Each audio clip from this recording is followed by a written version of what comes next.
كما براما في بيت بحر. أعوذ بالله من الشيطان الرجيم. بسم الله الرحمن الرحيم، والصلاة والسلام على رسول الله مولانا برهام بن عبد الله.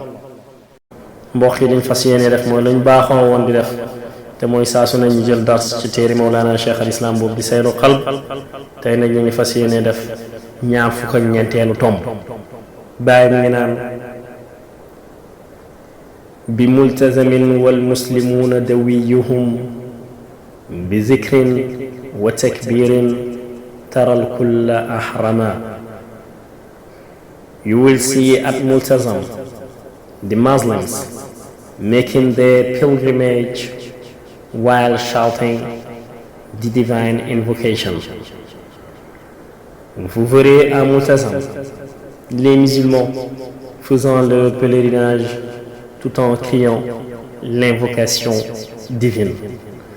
mbokk yi Abul Fayd Tijaani Mawlana Cheikh al Islam mu ne bi multazamin ca multazam ca buntu kaaba ga wal muslimuuna te jullit ñi dawiyuhum seen ak coow bi zikrin ci zikkar wa takbirin ak kabar tara da nga gis alkulla képp kenn ahrama muy aji armal.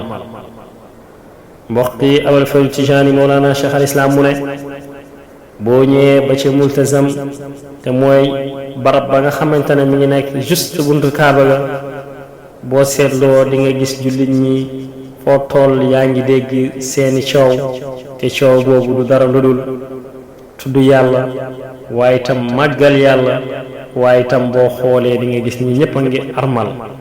kon mbokk yi ñu ngi leen di sant leen gërëm di leen wax wa axiru daawaana an alhamdulillahi rabbil alamin. jërë ngeen jëf.